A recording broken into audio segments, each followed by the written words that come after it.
Thank you for coming here today. 2 days ago, the press could see that I was perturbed and attempting to deal with something by phone whilst pounding the ground here in Punggol East. I told the press that I had news that my wife and son had been threatened. As more information came in, I clarified that statement further and said that they had received tantamount to death threats.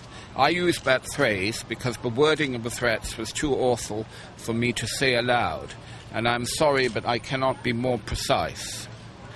Following on from that, I too received a credible threat of violence.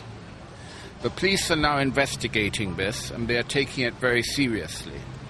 I am leaving this in their capable hands, now that their swift action and the special team they sent to deal with it has reassured me enormously.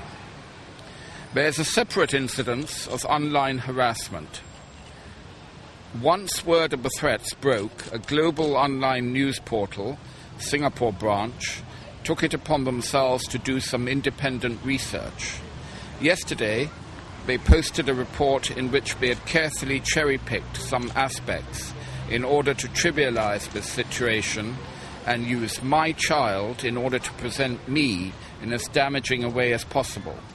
The motivation for this remains unclear to me. In the report, the journalist wrote, and I quote, "It's not known if this is the threat Jeyaretnam was referring to, or if it's one of several threats made against his family."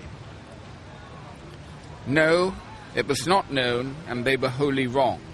In fact, neither of the two threats of violence are connected to my son's Twitter account, which is a case of cyberbullying.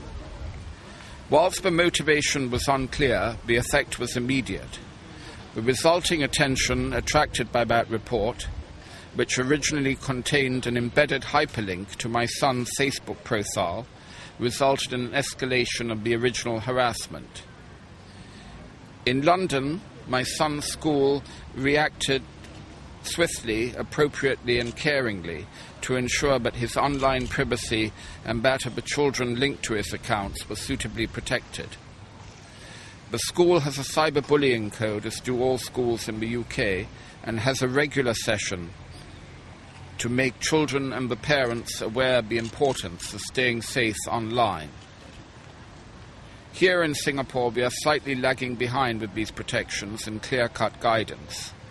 But then we are a small, safe country and mostly mindful of the law. I would like to say now to all Singaporeans that bullying in any form, whether online, by an individual or an institution, is unacceptable. But it can be particularly harmful when minors and other vulnerable groups are exposed. If anyone out there is suffering from cyberbullying, I would like to remind you that you do not need to suffer. First and foremost, tell someone. Secondly, take a copy or record of the items. Thirdly, do not escalate it. It can be difficult for youngsters to remember this. My son only accepts online friends from people he has met in real life after receiving threats when I first stood. This is a good guideline that I recommend to all parents. His Facebook posts are not public, and we are not sure what the global news network's link actually led to. My son is no longer connected to his Twitter feed, although it remains in place, and the incident of cyberbullying is being investigated by the Metropolitan Police in London. My impression from the police here is that they are preparing information to be of help to the UK authorities with that investigation, should that be required, but I am not going to speculate. I will know more from London tomorrow.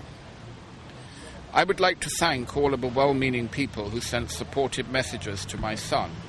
That was sweet and well-intentioned, but this is also a form of escalation.